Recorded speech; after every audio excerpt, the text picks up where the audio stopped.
Swayam Prabha. Digital India. Educated India.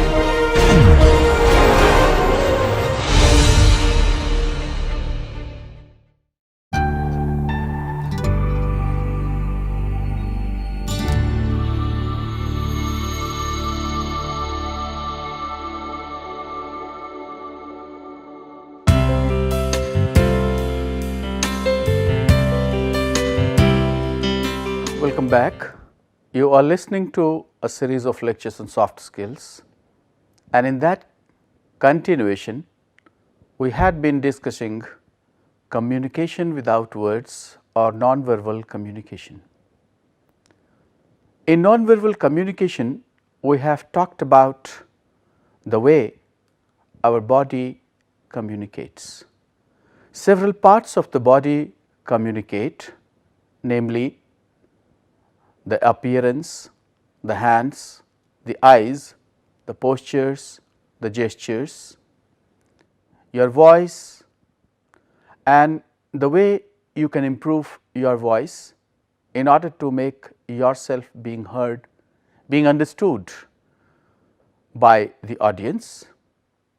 And then we also talked about the nuances of proxemics, or the meaning space communicates in communication, whether you are having a conversation or giving a public speech or a part of group discussion, panel discussion, or even participating in meeting. We also emphasized on the importance of time that plays a very significant role in communication. We also pointed it out how time generates meaning, how time is perceived differently by different people in different contexts, and how you can utilize time to have proper communication. If time is important, space is important, equally important is your haptic behavior.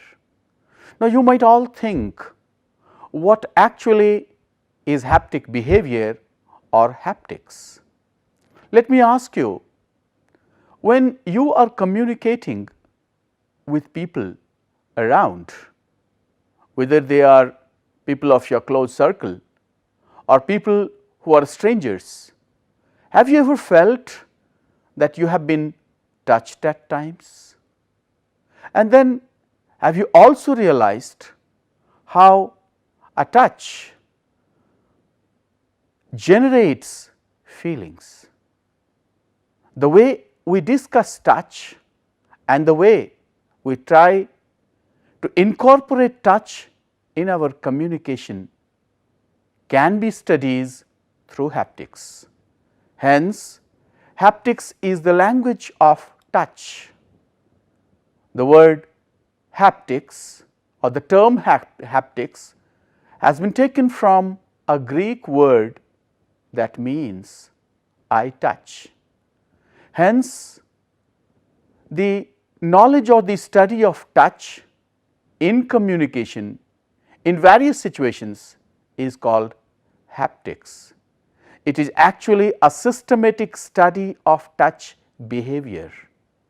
Sometimes, though not intentionally, you touch people while you are communicating, but then you may also feel that if you have been touched by others, you also generate some feelings, especially in a global world today, in global settings, in workplaces. A touch has got a meaning, and though most of us do not want to touch others, but sometimes either because of the congestion of space or because of our hurry, we are willingly touched by others. Most often in crowded situations, at crowded places, you are touched. But then studies show that sometimes a casual touch may also generate very positive feelings. Sensation of touch can be used for information gathering in professional settings. But at the home front, you may feel that touch can be interpreted in various situations in different ways. The touch of a mother to a son shows a sort of reassurance. It shows a sort of commitment to the child, and hence in many conditions when you feel yourself deprived of or you feel yourself at low, a touch by a closer relative or a touch by a person who is intimately related, that generates a lot of feeling.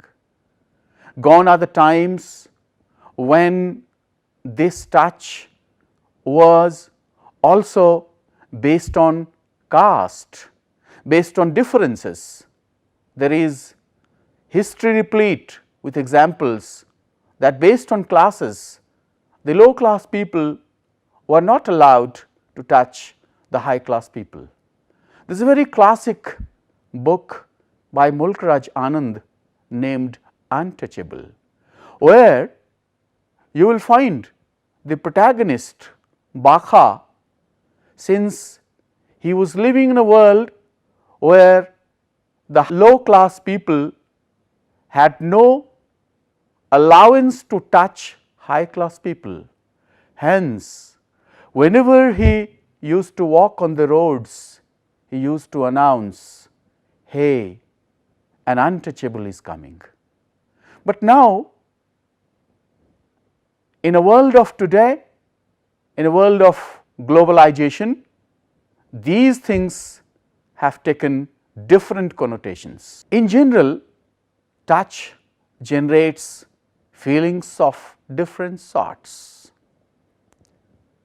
A touch by a closer relative or a friend, or a touch by a near kinsman may generate warmth. We can also find friendliness which can be reflected out of touch. In certain situations, you will find touch is also considered as a sort of regard, as a sort of togetherness, as a sort of affection. You will also come across various people, and in various communities, the youngsters often touching the feet of elders, especially in India. Touch is also a form of showing your regard, as at the same time this touch by a younger to the elder in return brings a sort of blessing, and this is shown either by putting the hand on the head of the younger or by patting him at times on the shoulders. But let us remember that there are situations, there are times, and especially in professional settings, touch can have different meanings. At times, it may also create a sort of negative impact upon people. While patting on the back of a younger person by an elder person may be considered to encourage him, if the same is repeated to people, or if the same is shown to people who are strangers, that may not be taken graciously. Another way of touching is hugging. You will find when close friends they meet each other, either they hug each other, they greet each other. There are other ways also of touching or bringing both of your palms together in order to greet. In India, while people greet each other, they compliment their feelings not only by words, but by non-words which is in the form of the folding of the hands. But since we are living in a world which is global and where people of all cultures meet, there have been several occasions where this touch has become very controversial.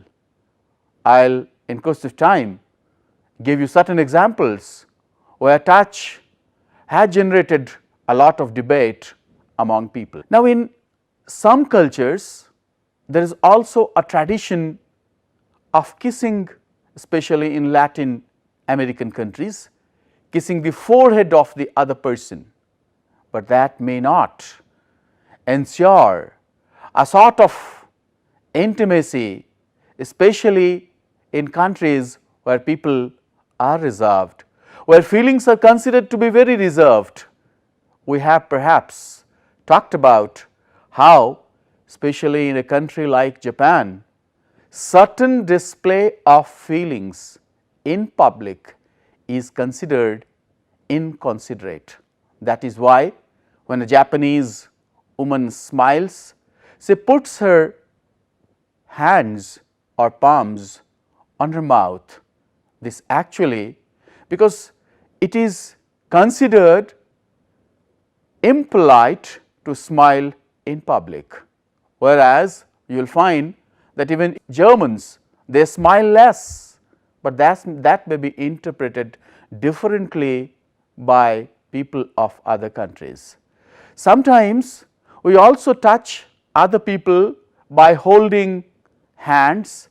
Sometimes we take others' hands in our hand, or sometimes we greet people by giving our arms to them or by touching them as their soldiers. Usually, in most countries of the world, the commonest form of touch is handshakes. But remember, it may also be explained and interpreted differently by people of different culture. Sometimes the way or with the intention that we extend our hands to others, and if the others withdraw their hands, that may have a different meaning. Either it may mean that the other person is not willing to cooperate, not willing to interact or to communicate with us. Hence, we have to be very particular when we talk about this touch behavior. There are differences, as we have talked about, in haptic behavior people all over the world. In India, any form of verbal greeting is most often followed by handshake or folding of hands. But then it can also vary in terms of gender. While two men can shake hands with each other, a man shaking hand with a woman in India and in some other countries also, that has certain restrictions. While in US and UK, handshake is the commonest form, but then it creates problems especially for Indian women in business settings, while their culturally sensitive atmosphere and upbringing have not prepared or allowed them to shake hands with people of the opposite sex. This at times may have a different meaning. An example in this regard can be given of how people in Spain, when the question of handshakes come, they believe that a handshake should last for at least 7 strokes, and if the other party withdraws or pulls, that has a different meaning, that may be thought of as a sort of rejection. In a globalized world where most of the business transactions are finalized after communication, some of these forms may hinder the progress of certain transactions only because the people are either culturally considered backward or sometimes they are considered too extrovert. Especially in Arab and Asian countries, as you will find and as the surveys have indicated, that handshakes are restricted. We have earlier talked about how people, while maintaining space, they see to it that while an Arab dealing with an American, they actually feel either the one is too willing, the one is too close, or the other is too distant, and this may hamper or hinder the growth of further talks. It is very important here to talk about an observation, especially in Thailand.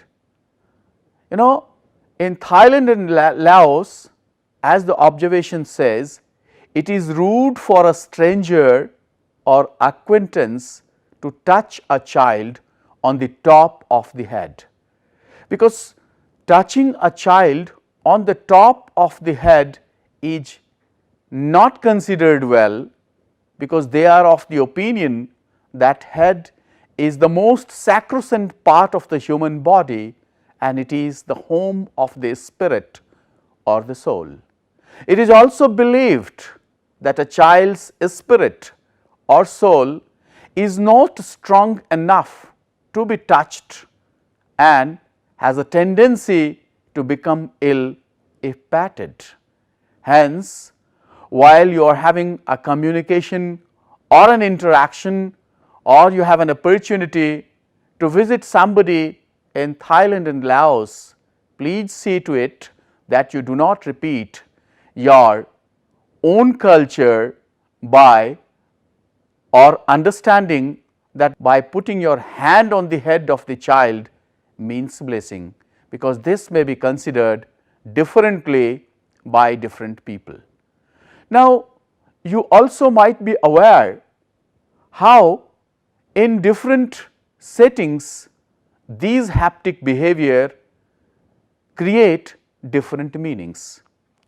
You all might have come across one episode where one actress, while she was kissed on the forehead, this generated a lot of debate, and then everyone in and around started thinking about the differences in terms of haptic behavior. Moreover, there was another example where a senior official patted on the back of a junior colleague who happened to be a female, and the matter also had to be carried to the court. Even though you have the best intentions to show your goodwill gesture, the way you bring in the touch behavior or your haptic behavior may at times be interpreted differently. Hence, while you are interacting with people across the world, you have to understand their local cultures, and since you do not understand the local cultures, what is advisable is to restrict yourself from the touch behavior. Here there is another example where there is one form of greeting called hongi in New Zealand, where two people come very close to each other and their noses touch, and this is considered as a sort of breath sharing. Since the world is divided into several cultural zones, you have to understand that the way you touch others may have certain meanings. As we have been talking about handshakes, which are quite popular in every business setting nowadays, it is quite important to understand that there are usually three types of handshakes. Whenever you get an opportunity, you will find that not everyone shakes their hands the same way. These handshakes can show dominance. Here in this picture, in the very first one, you can see how a person while shaking his hands takes the control by taking the hand of the other and pressing the upper portion of the palm a little. This shows a sort of dominance. Usually, people at a higher position often shake hands doing this. There is another way where we can also generate the feelings of submission. In this condition, what is done is both the parties take their hand in each other, and then it appears that it is giving the hand, giving the control, and it is a form of submission. Whereas, people at the same position, people especially the peers, while they shake hands, what they generally do is, as they are equal not only in terms of their post, but also in terms of their age and all, they try to show equality, and while showing equality, they take their hands in each other and give them a shake, by which they try to show that they are equal. But then there are other ways of shaking hands also, and there are other ways also how you make or how you create language out of your palms. For example, you might have, if you watch movies regularly, you will often find that while the hero, he has to show a feeling, sometimes say of depression, sometimes say a feeling of neutrality, or sometimes of nothingness, they actually, by moving or by making their hands quite flat, they actually try to convey the intended meaning. Now, palm positions also can be submissive. When you openly give your hands, you are actually becoming very submissive. But when you try to show your dominance, what you do is you actually put your hands, you put your palm on the hand of the other person and try to show your dominance. On other occasions, when you have a feeling of aggression, at times you might have come across situations where you suddenly become angry, and that time what you do is you actually make use of your fingers. Sometimes you point fingers also, and that may, though it is not always welcome. No, we have in previous lectures talked about how you are showing your enumerative gesture, and when either you are trying to describe a point or you are trying to locate an object, so you use either enumerative or locative gesture. But in conversations or in some other group conversations, if you raise your index finger, or if you raise any of your fingers, or if you point your finger, that may be considered negative. And sometimes by making movements of your finger also, you can give some meaning. For example, if somebody draws a circle like thing with the help of the fingers, or sometimes somebody brings a finger close to the thumbs, he actually tries to convey the feeling of okay and all. But remember, such a sort of gesture, such a sort of the movement of the fingers, that may also be taken in a very insulting manner, that may also generate certain negative meanings. But sometimes by simply raising one of your fingers, you are also trying to show aggression, and your palm position becomes very aggressive. Since we have to deal with various situations in our lives, we find that we come across people who, because of their differences in terms of their position, their age and their status, we have to shake hands. And by handshake, you have to understand what sort of feeling is there. You have to understand. Say for example, sometimes you can come across people who are not willing to convey a good message or who are not that encouraging. They will actually give you a handshake which will be a dead fish handshake. This may be done not only by you, but by the other party also. You will find that such a handshake is a dead fish handshake. I mean, there is no life into it. I mean, there is no encouragement, and by that they have given you a message that if you are pursuing a business deal, or if you are talking about, or if you are trying to negotiate, perhaps this may not result fruitfully. The second is a dominant shaking. Now look at this picture.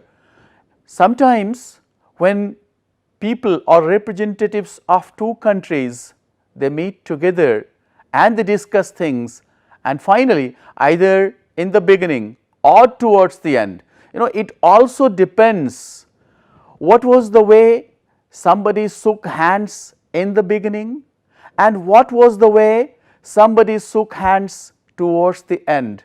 So timing of the handshake and the way that has been timed, that also means a lot. So a person or a country or a representative who consider himself dominant will give you a handshake in this way by taking only your fingers and not reaching the entire part of the palm. So this says that this is a sort of dominant handshake, and you must try to understand the meaning involved in it. Now, time and again you come across people who appear to be very gracious in terms of their greeting, in terms of the verbal exchanges, in terms of the words being used, but sometimes you may find that if you are going to shake hands with a politician, it may appear to be very cheerful, and this handshake again has a meaning. They actually take your hand, they give both of their hands to you, and they symbolize something, though they always try to be very friendly, but you can always understand what does it mean. Dear friends, in today's world where we come across people from different faiths, different tastes, different genres, different occupations, different business purposes, all these touch behavior, they have different meanings.